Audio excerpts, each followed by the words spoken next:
참미예수님, 안녕하십니까, 교우 여러분. 오중석 프란치스코 신부입니다. 먼저 주님께서 참으로 부활하셨습니다. 모든 분들에게 부활 축하의 인사를 건넵니다. 예수님께서 죽음을 이기시고 영원한 생명으로 부활하셨듯이 우리도 이 기쁜 날 부활 신앙의 신비를 묵상하면서 주변인들에게 또 나 자신에게 부활의 의미를 되짚어보고 기뻐할 수 있는 그런 은총의 시간이 되기를 희망해 봅니다. 오늘 여러분들과 함께 말씀을 나누도록 할 주제는 바로 마테오복음 28장 1절에서 9절까지의 성야복음 말씀입니다. 말씀을 먼저 묵상하기에 앞서서 우리의 마음을 가다듬기 위해 고요함에 머무르도록 합시다.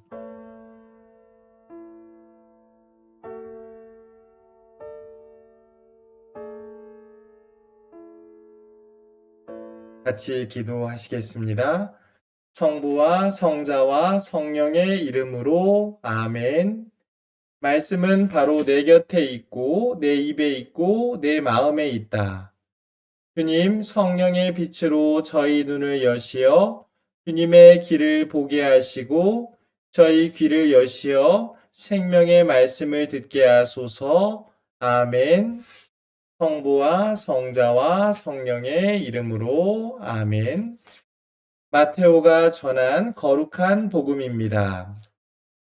안식일이 지나고 주간 첫날이 밝아올 무렵 마리아 막달레나와 다른 마리아가 무덤을 보러 갔다. 그런데 갑자기 큰 지진이 일어났다.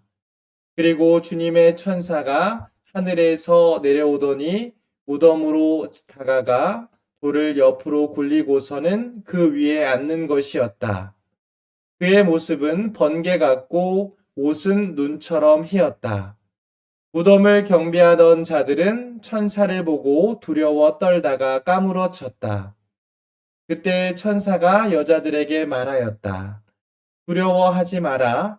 너희가 십자가에 못 박히신 예수님을 찾는 줄을 나는 안다. 그분께서는 여기에 계시지 않는다. 말씀하신 대로 그분께서는 되살아나셨다. 와서 그분께서 누워 계셨던 곳을 보아라. 그러니 서둘러 그분의 제자들에게 가서 이렇게 일러라.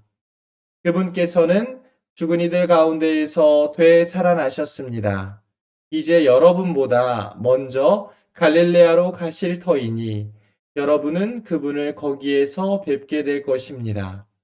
이것이 내가 너희에게 알리는 말이다. 그 여자들은 두려워하면서도 크게 기뻐하며 서둘러 무덤을 떠나 제자들에게 소식을 전하러 갔다. 그런데 갑자기 예수님께서 마주 오시면서 그 여자들에게 평안하냐 하고 말씀하셨다. 그들은 다가가 엎드려 그분의 발을 붙잡고 절하였다. 그때 예수님께서 그들에게 말씀하셨다. 두려워하지 마라. 가서 내 형제들에게 갈릴레아로 가라고 전하여라. 그들은 거기에서 나를 보게 될 것이다. 주님의 말씀입니다. 네, 복음 말씀을 함께 경청하셨는데요. 오늘 우리가 들은 복음은 마테오 복음 28장 1절에서 9절까지의 말씀입니다. 예수님의 가장 중요한 부활 사건 이야기를 다루고 있습니다. 이 표에 보시면 나오는 것처럼 예수님의 부활 이야기는 마르코 복음, 루카 복음, 요한 복음, 이 사복음서 모두에 나와 있습니다. 그리고 이 복음의 공통점들이 있는데 바로 빈무덤 사화 그리고 예수님의 발현 사화를 통해 구성된다라고 하는 것입니다. 여기서 더 중요한 게 있는데요. 이 내용뿐만 아니라 이 부활을 전하는 방식입니다. 즉, 부활을 묘사하거나 서술하지 않는다라는 것이죠. 그림을 그리듯 그리고 영화를 만들듯 그렇게 상상을 더하는 것이 아니라 부활신앙 자체가 과학적인 증명이나 역사적 사실의 재구성이 아니라 인간의 영역을 넘어서는 하느님 신비의 영역이기 때문에 그것을 목격하고 실제로 믿은 증인들에 의해 교회로 전해진 신앙의 사실임을 선언하는 것입니다. 물론 이 부활을 전하는 네 복음서의 미묘한 차이도 있습니다. 이를테면 여인의 이름이 좀씩 다르기도 하지요. 마리아 막달레나 혹은 마리아, 다른 마리아, 그리고 제자들이 누가 먼저 갔는지도 또 조금씩 다릅니다. 그러나 네 복음서 모두 주님께서 참으로 부활하셨다라는 명백한 사실은 변함 없이 선언하고 있습니다. 저는 오늘 여러분들과 함께 마테오복음 28장 전체를 보기보다 때와 장소 그리고 등장인물을 중심으로 말씀 안으로 들어가 보려고 합니다. 때는 안식일이 지나고 주간 첫날이 밝아올 무렵이라고 되어 있고요. 장소는 무덤이라고 되어 있습니다. 등장인물은 보시는 바와 같이 마리아 막달레나, 다른 마리아, 천사, 그리고 무덤을 경비하던 자들, 마지막으로 예수님이십니다. 마테오복음은 특별히 두 가지 이야기 구조로 되어 있는데 오늘 첫 번째는 여인들이 먼저 무덤을 찾아갔습니다. 여인들의 적극성이 드러나고요. 동시에 천사와의 만남이 이루어집니다. 그리고 그들은 분명히 1차적으로 예수님의 부활 이야기를 접했고 이제 그 소식을 전하러 가던 도중에 진짜 부활하신 주인공 예수님을 만나게 되는 거죠. 두 가지 구조로 되어 있습니다. 마테오복음 28장 1절입니다. 안식일이 지나고 주간 첫날이 밝아올 무렵 마리아 막달레나와 다른 마리아가 무덤을 보러 갔다.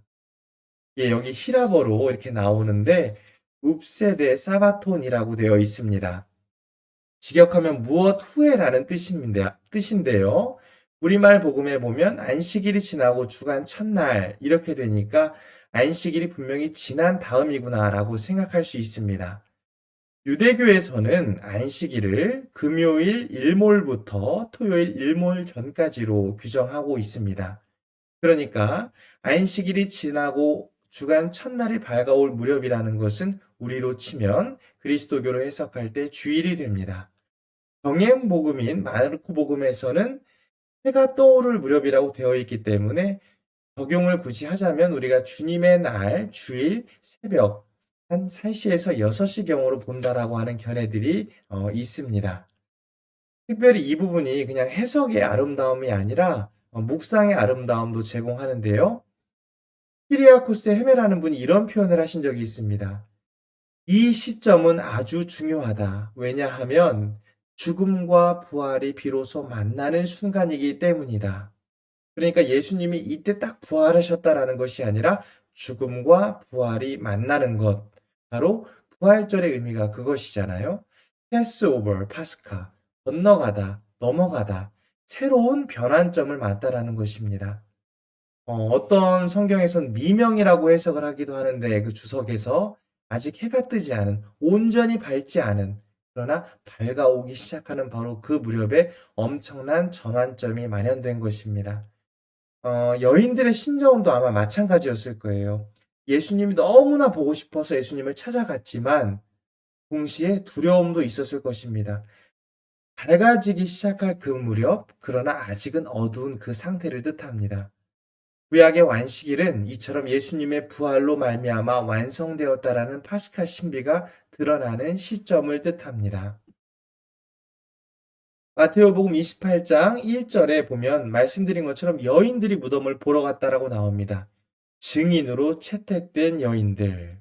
이게 무슨 뜻인가 하면 당시 유다교 안에서는 여인들이 증인으로 채택되기가 어려웠습니다. 신빙성을 그렇게 갖지 못했다라는 뜻인데요. 적어도 성인 남성 2명 이상이 증언할 때 법적으로 신빙성을 가졌다라고 합니다. 그렇다면 왜 마테오복음 사가는 증인으로 또 다른 공관복음 사가들도 부활의 첫 증인을 여인들로 택했을까요? 저는 이런 생각이 들었습니다. 예수님께서 탄생하실 때도 목동들이 첫 증인이었다라는 것입니다. 인간의 눈에는 비참하고 천대받던 이들, 그리고 존중받거나 존경받지 못했던 이들을 오히려 예수님 부활의 첫 증인으로 내세운 것입니다. 하느님이 일하는 방식과 인간이 기대하고 일하는 방식이 분명 다르다라는 것을 볼 수 있습니다. 그리고 한편으로 무덤이 비었지만 바로 이 증인으로 채택된 여인들을 통해서 부활이라고 하는 이 사건이 꾸며낸 이야기가 아니라 과장하거나 오버하는 것이 아니라 실제로 있었던 사건임을 반증하는 것이기도 합니다. 왜냐하면 신빙성이 없는 여인들을 택했기 때문이지요. 마테오복음 28장 2절입니다. 그때 큰 지진이 일어났고 주님의 천사가 하늘에서 내려왔다라고 전합니다. 지진은 하느님의 개입을 뜻합니다. 그리고 천사는 또 다른 하느님 부활의 증인이자 안내자로 등장하게 됩니다. 너희가 십자가에 못 박히신 예수님을 찾는 줄을 나는 안다. 여인들이 찾았던 것은, 또 찾는 분은 이미 살아계신 분이 아니라 십자가에 못 박혀 돌아가신 예수님이었습니다. 그러나 천사의 일갈대로 말씀하신 분은 예수님이셨습니다. 공생활을 하실 때부터 나는 3번 동안 순환과 죽음, 부활을 겪어야 한다라고 말씀하신 것입니다. 천사는 말씀하신 대로 이 부분을 통해서 여인들로 하여금 여인들이 자칫 놓칠 수 있는 말씀하신 예수님을 다시금 상기하고 기억하도록 초대하는 것입니다. 부활하신 주님과 빈 무덤 사진 보이시죠? 아름답게 보이는 이 부활 사진이지만 여기에는 예수님의 십자가 희생과 사랑이 있었습니다. 그리고 공허해 보이지만 이 분무덤은 분명히 부활 증인의 서두와 모태가 되는 것입니다. 말씀에 깊이 머물기입니다. 28장 8절과 4절에 다른 두 등장인물들의 심경이 나오는데요. 먼저 4절에는 무덤을 경배하던 자들이 천사를 보고 두려워 떨다가 까무러쳤다. 이들은 예수님의 부활, 즉 그 소식을 전하는 천사를 보고 두려워했습니다. 왜 그랬을까요? 그들은 예수님께서 생전에 어떻게 말씀을 선포하시고 사람들을 치유하셨는지를 듣기보다 잡혀가시고 순환하시고 돌아가신 부분에 대한 소식을 더 크게 들었을 것입니다. 반대로 28장 8절에 나오는 여인들은 두려워했지만 크게 기뻐하며 서둘러 무덤을 떠났습니다. 이들도 두려웠지만 이들은 말씀하신 예수님을 만났고 깨닫기 시작한 것입니다. 예수님께서 갑자기 마주 오시면서 평안하냐라고 물으십니다. 저는 이 말씀이 정말 와닿았는데요. 이 히라보로 직접 보면 카이레테라고 합니다. 기뻐하라. 우리말 번역은 평안하냐인데 히라보로는 기뻐하라. 무슨 뜻일까요? 여인들이 지금 기쁠까요? 아니면 완전히 회복이 되었을까요? 저는 그렇지 않다고 봅니다. 여전히 두렵고 아픈 상태입니다.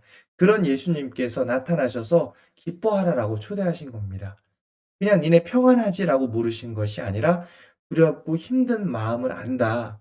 그러나 이제 내가 부활해서 나타났으니 기뻐하라라는 초대입니다. 요한복음 16장 20절 너희가 근심하겠지만 너희 근심이 기쁨으로 바뀔 것이다. 이것이 드러나는 순간인 것 같습니다. 신앙생활을 하면서 예수님께 걸었던 희망이 무너질 때가 종종 있습니다. 막막하고 두려울 때가 있습니다.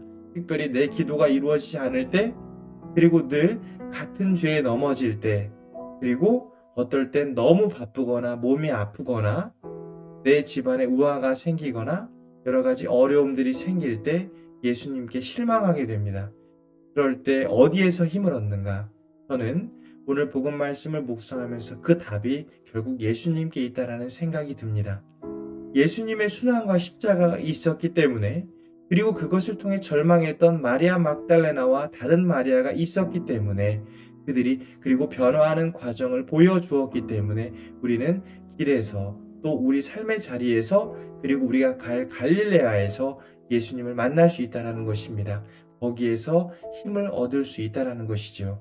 분명한 것은 예수님께서 우리가 좌절하거나 희망이 무너질 때 질타하거나 지적하지 않으신다라는 것입니다.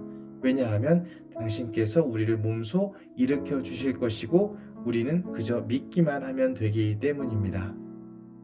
두 번째로 여인들의 증언이 예수님의 부활을 강한 증거가 되었듯 우리는 공동체 안에서 어떤 증언을 지향하는가, 저는 한 번쯤 생각해 볼 필요가 있다고 생각해요. 왜냐하면 그 예수님께서 부활하신 증인, 증거가 되는 여인들의 이 증언은 긍정적이었고 기쁜 소식이었습니다. 두려웠지만.